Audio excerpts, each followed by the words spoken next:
ਕਰਕੇ ਖਾਣੀ ਬਹੁਤ ਔਖੀ ਹੁੰਦੀ।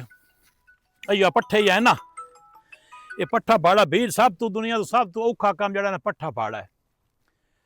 ਦੂਆ ਕੋਈ ਕੰਮ ਵੀ ਐਤਵਾਰ ਹੁੰਦਾ ਹੈ, ਵੇ ਛੁੱਟੀ ਹੋ ਗਈ, ਅੱਗਾ ਪਿਛਾ ਬੰਦੇ ਜਾਣਾ ਹੋਵੇ ਤਾਂ ਵਗ ਗਿਆ। ਜਿਹੜਾ ਮਾਲ ਡੰਗਰ ਦਾ ਕੰਮ ਹੈ ਨਾ, ਜਿਹੜੇ ਸਿਆਣੇ ਬੰਦੇ ਕਰਦੇ ਨੇ ਨਾ, ਜਿਹੜੇ ਖਸੂਸਨ ਮਾਈਗ੍ਰੇਟਡ ਸਾਡੇ ਬਿਰਾਨ, ਉਹ ਸਾਇੰਟੀਫਿਕ ਬੁਨਿਆਦਾਂ ਤੇ ਕਰਦੇ ਨੇ। ਕੋਈ ਖਲ ਵੰਡਾ ਹੋ ਗਿਆ, ਅਸੀਂ ਕਰਦੇ ਆਇਆ ਬੰ ਝਟਕੇ ਹਿਸਾਬ ਨਾਲ, ਜਿਵੇਂ ਅੱਗੇ ਵੜ ਕੇ ਕਰਦੇ ਪਏ ਹਾਂ। ਸਿਤਾ ਅੱਲਾ ਹੁੱਜਣ ਤੇ ਸਿਆਲ ਦੇ ਵਿੱਚ ਆ ਵੇਖੋ ਨਾ ਕਿਤਨਾ ਬਣਿਆ ਪਿਆ, ਅੱਧਾ ਦਿਨ ਤਾਂ ਲੱਗ ਜਾਂਦਾ ਇਹਨੂੰ ਹੁੱਜਣ ਤੇ। ਮੁੜ ਜੇ ਸੇੜ ਇਹ ਸਾਵੇ ਪੱਠੇ ਬਣਾ ਰਵੀਏ, ਮੁੜ ਸੁੱਕਾ ਲੈਣ ਟੁਰ ਪਿਆ, ਬੂੰਦ ਕਾੜ ਲਿਆਂਦਾ, ਕਮਾਂਦ ਘਤਿਆ, ਕੋ ਪਾਂਦ ਸ਼ਾਂਤ ਚੁਗ ਲੈ।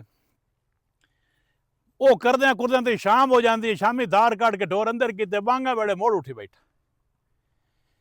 ਇਹੋ ਤਰੀਕਾ ਸਿਆਲ ਵਿੱਚ ਪਿਆਰ ਆਂਦਾ ਹੈ। ਜਿਹੜੇ ਬਿਰਾ ਆਂਦੇ ਨੇ ਬੜਾ ਵੇਲੇ ਆਉਂਦੇ ਆ, एडा काम कोई जिम्मेदारा सौखा काम है, भला कमेंट दसो कि किमें सौखा होंदा है। अज दो सथरियां वढ़नियां पियां तो लग सुर गई कि यह सौखा है या औखा है।